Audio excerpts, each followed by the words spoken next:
London News, I thought I'd put a collar and tie on today. So sometimes you have to dress up, and sometimes you go back into fairyland and you hide in Harry Potter's house. But I'm going to talk about common law, the spread of common law, and an enormous amount of misinformation in relation to the said subject. Now, I keep getting asked questions, which is fair enough. What about this? What about that? You have to do exactly what I did. Do your research. Now on London News, which you're on now watching, there's lots of stuff about common law which just gives you the basics. Common law is kindergarten stuff. We're in kindergarten right now.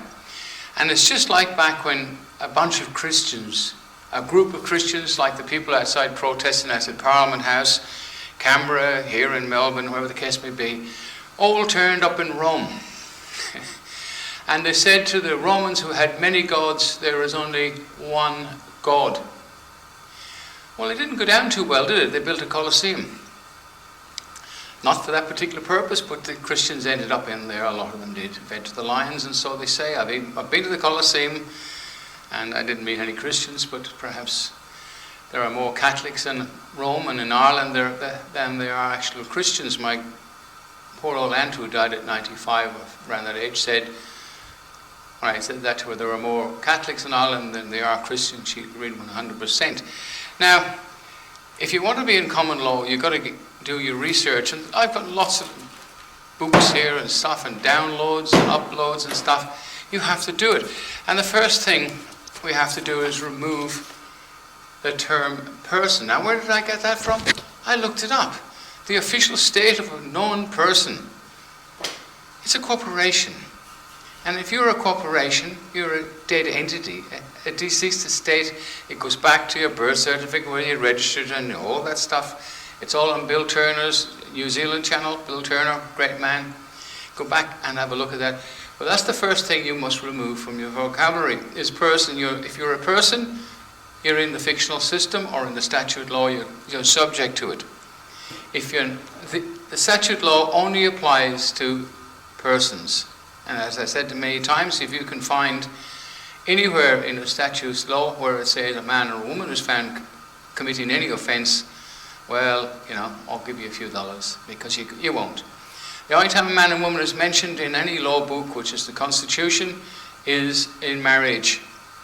Now, there are other genders and stuff, that's got nothing to do with it. I'm just talking about men and women and the law. And that's common law, common to all. A person is a deceased state at law, so remove that. And it's amazing, even in children's cartoons, it's persons, this person. Why can't somebody come on and say, that was a nice man, she was a nice woman, and go on about it like that? No, because we're institutionalized in these terrible, they've turned the English language into dog Latin, and it's sticking, and it's sticking very, very well.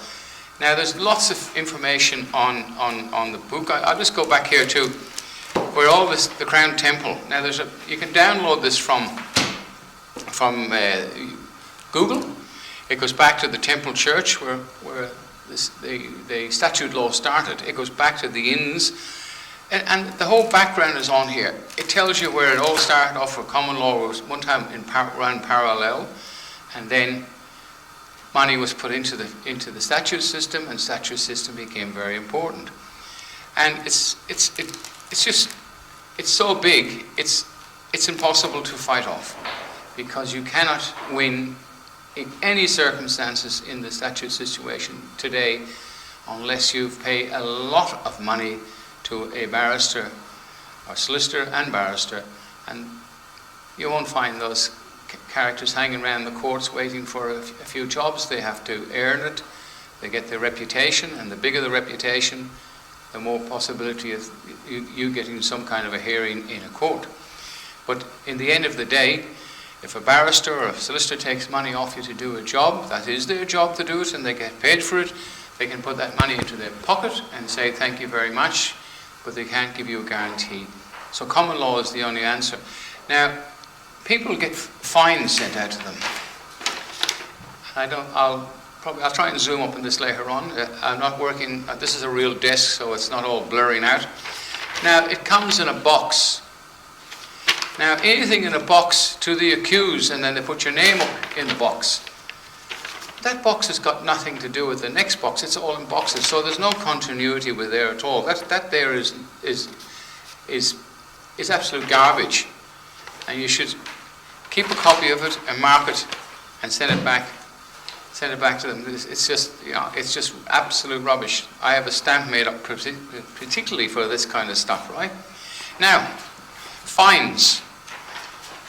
Everybody is talking about fines. And there's lots of people out there making money out of teaching people how not to pay their fines.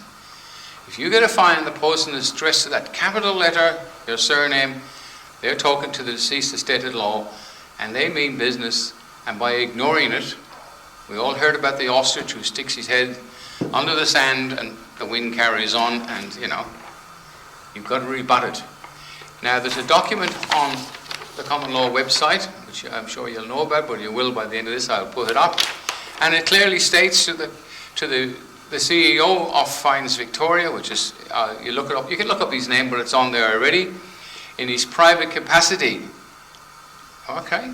And as a private corporation, hereby understand that all that John Brown, John Michael Smith, let's put down John Michael, promised to pay all alleged outstanding financial demands in full commercial capacity with clean hands and equity, provided certain and not misleading disclosures to the following questions. Now, what you're doing there, you're promising to pay these alleged fines with clean hands and equity. That means you're not bankrupt, you're not a crook, you've been honest up there with front. You do intend to promise to pay them. Now, the questions on here, they're all in the document. I won't bother reading them out, but if they can't answer these questions, and if they can, they're going to dub themselves in for fraud and covering up the fraud, misprision of fraud, and so on and so forth. And very important at the bottom. Dear Mr. Duncan Stewart, failure to comply within a period of 28 days will be seen as an accord of satisfaction. So if they can't answer those questions in that specified period of time, 28 days, which they actually give you, if you don't rebut this in 28 days, then you've accepted the fine, and it goes on to the next stage. And they've got a lot of people in there, in Fines Victoria, young people, all nations and races and so forth, who, hasn't paid it, comes up in the bureau, sends the message out, and you get the next bit and the next bit, and then it ends up one time in the computer. That was a computer called the Infringement Court. It was a computer, thanks to the people of Melbourne and the Common Law Court. That's now been removed by order of the people, not me. I am just a mediator. It's gone. They're now using the Magistrates Court here in Melbourne, in the city, and that's their prerogative, and that's how they should do it, and that's how they're doing it now. And that's another thing, you must avoid going to court, because only fools and dead people go to court, corporations. If you don't hear back from them in that period of time in relation to the fine, take a photocopy of the fine itself so they know who they're talking to, attach that to this one, which you can download from the Common Law website, and it's free. Now, you click at the top. The reason for that, if you click at the bottom, it comes down in PDF, but click at the top, it comes down in Word, so you can add in your name, your details in there, and if you ever use your family name, put in brackets. Don't just say my name. Say my name is John Michael Smith, so Michael John Smith, but Smith's got to be in brackets. Promise to pay, and that is very important. So let's just get done. That's done. Common Law Court International were the only ones that in Australia that have had court cases. And the reason we've only had 3 court cases, because we were in lockdown, as people may not have forgotten. We were the most locked down state in the world, and we could not get a venue to do anything. But in that period of time in last year, we actually got a grand jury set up on one of these spare days when we weren't locked down, and we got a number of indictments, 2 of which we have brought before a normal courthouse, a normal jury, and these people were convicted, and the paperwork is UK and it's over in The Hague. It'll few months before we hear anything from The Hague, but that's not important. The fact is we've done something, and it's going to work. We're in kindergarten as far as common law is concerned. Now, a lot of people want to go out and arrest people. Where are we going to put them? There's only 1 sheriff and only 3 deputies. We're just summons providers, and we can help people, but we can't go out and arresting people and locking them up. We don't know where to put them. Down the track, if the common law court succeeds, which it will, I have no axe to grind, so I'm doing it because somebody has to stand up and make a stand, and we've got a lot of people helping now, and we'll get a lot more. The common law court, the people are the power. The sheriffs or deputy sheriffs can absolutely at any time ask a member of the police force, regardless of the fact whether they're a private company or not, to assist in administrating the court's judgments. And if they don't, they're perverting the course of justice, and they're denying the people their rights, and they themselves can be charged and brought before their peers. And that will happen, with or without me. It has to be done. And it's up to you, the people, to realize you must take 1 foot out of the fictional system, which is statute system, and stand behind common law. There is a lot of misleading information on common law. If you want information on common law, you get it from Lundov website, Lundov YouTube channel, which you're looking at now. You get it there. There's John Smith, the UK. He explains it very simply. It's kindergarten stuff.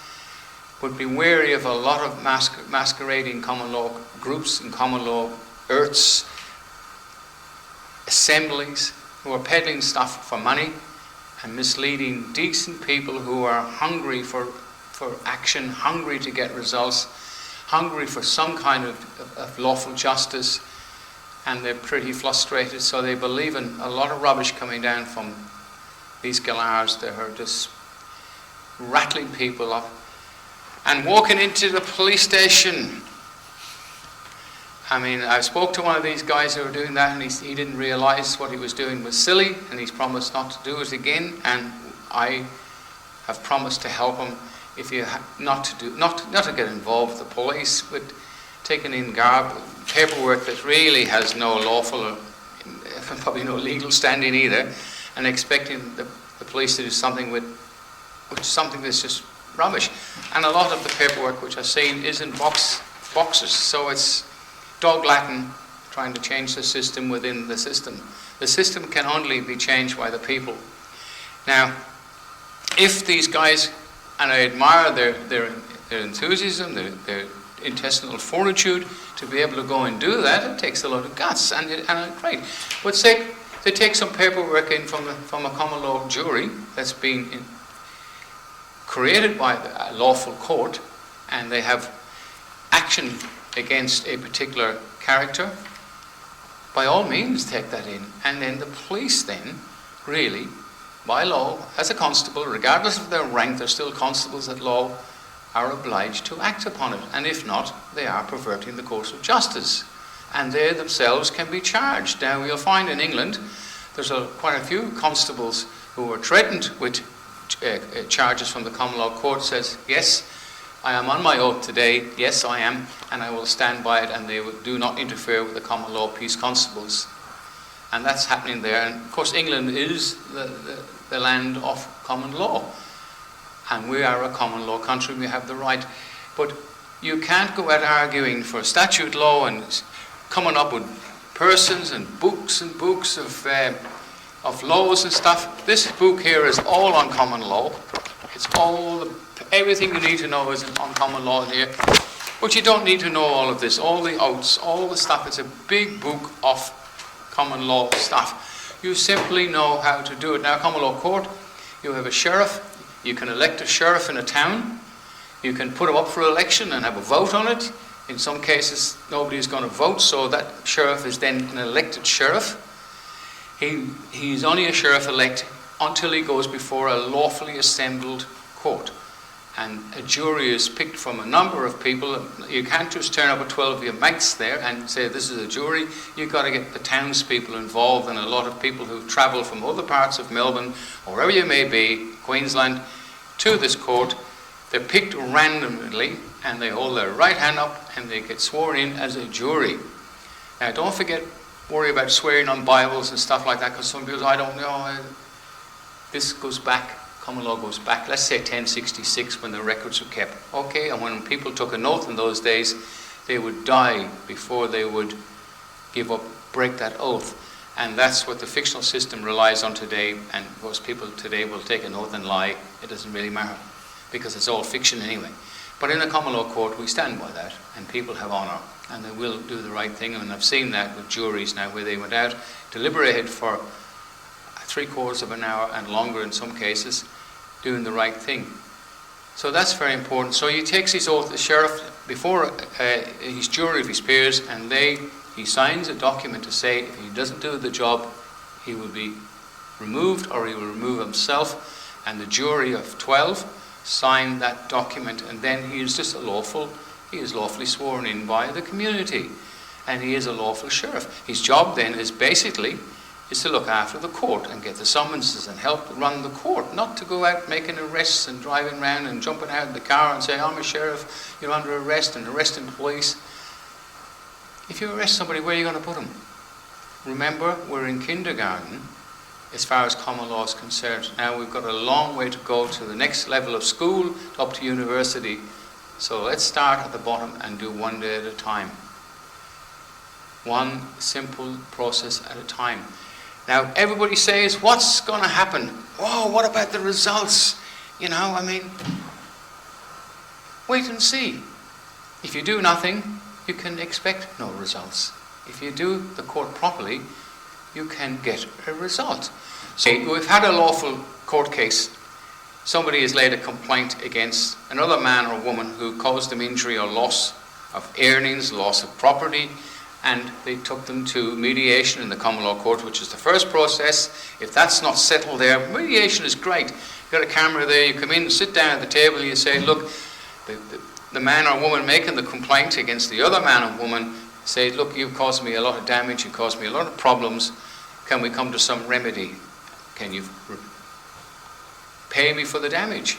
And they say, no, they walk off. Or if they don't turn up, then they get a summons to come before a jury of their peers. And that jury is again lawfully assembled and sworn in, with 2 bailiffs to look after them, make sure they don't communicate and the usual stuff, and a sheriff for the day for the court who makes sure the court's run properly, and then a court secretary who's there, and then a foreman is elected to the jury, just like you see on TV when people are sworn in, right?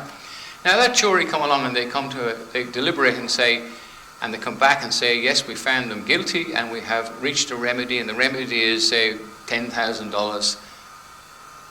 And that then goes into the records. The records, we send them to the UK. We don't have to send that to the Hague. This is just a local thing. Not that the Hague is going to back us up on that. No way in the world. Anyway, then people say, what are you going to do? Well, then you can seize property. Now, if you tamper with a vehicle in statute law, that's an arrestable offence. But if you have a lawful excuse in the statute system or in common law, you can touch that vehicle, you can remove it because you claim it's yours. And the answer is in the paperwork. So the court issues paperwork to say you owe them that $1,000, $4,000, I forget what it actually said. You can actually take liens on property and you can remove property until they pay you. It's a lousy way of doing things, but that's what we can do. And sometimes you have to hit people in the pocket in order to get some result. You can bang your head off the brick wall day in, day out in the fictional system or the statute system. You're never ever going to get satisfaction unless you have a very powerful team of lawyers. And even then, we've seen some terrible situations where people have been sent to jail. Remember, in the statute system, there's no jury.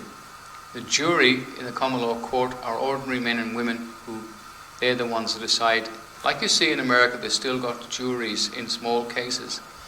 You can't have, no one man can judge another because all men have prejudice.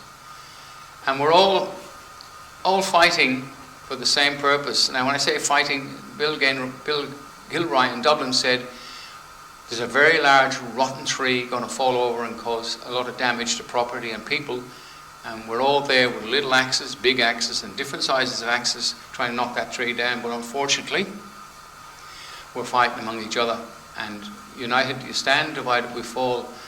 But we cannot go down false avenues, or rabbit holes as they're now called. We've got to stay above ground, stay out of the rabbit holes, and just go along a very simple road to Rome, if you like, and tell the Romans that there's more than one God. There's just one God, not many gods.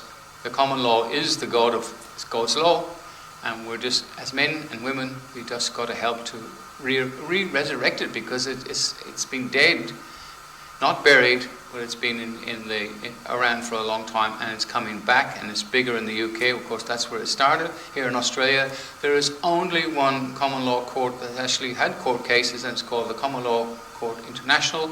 It has this one emblem, and other people, I've seen them use it. The fictional people seem to like it, and they were told to remove it by John Smith in England, and they did remove it, I must admit, but I have seen it resurrected a little bit lately in some of these idiotic documents that are floating around the police stations. Just type the name into Google and download it. It's free. Take it up to Bunnings, those lockout masters, and Bunnings. Officeworks, which is Bunnings own them anyway. Take it up there, and they will print and bind it for, I think it's $12, $13, I forget, but it's worth it. And if you're really serious about learning, because you've got to do your own research.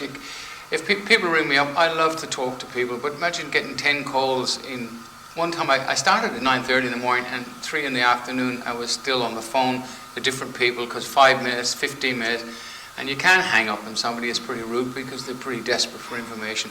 So look, that book will help you, and just do your research. All the information on common law is on this channel you're watching on now.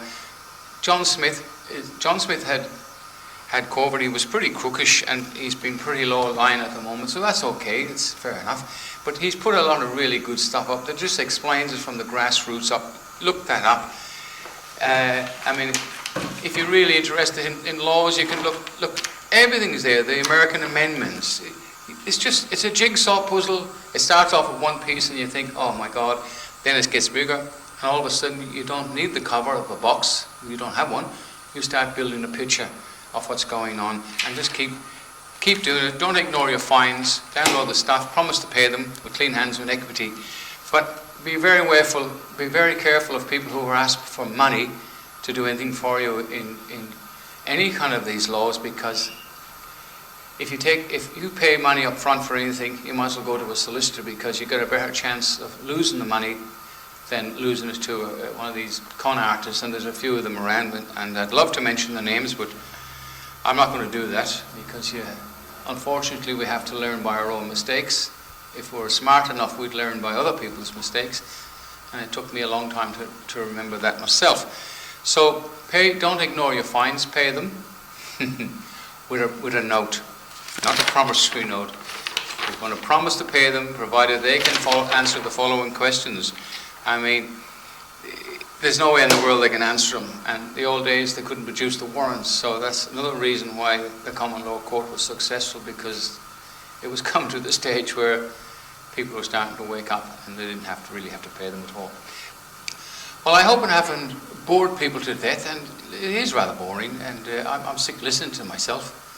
I'd rather be back in the army, Celtic Cross, than doing this.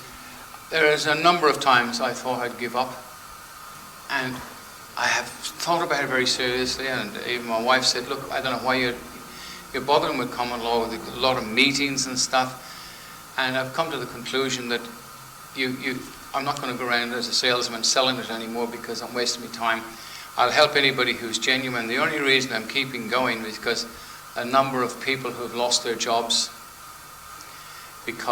we all know why, because they can't work anymore, and we've got to help them because they've lost their jobs. Not even illegal, right? I don't even use that term, but it is, and it's unlawful, and it's criminal. And We have to stand together, and you help me, I help you. Look, we're just ordinary men and women, just ordinary, like in the old days in the army we call them grunts, just ordinary people getting together in a gathering, not a committee or a meeting, a gathering to find a solution, a remedy for harm. And you just need 50, 60 people to come to a gathering, out of which you pick a jury. And if more people come, look, we've had more than that, we've had a big hall full, a lot of people will turn up.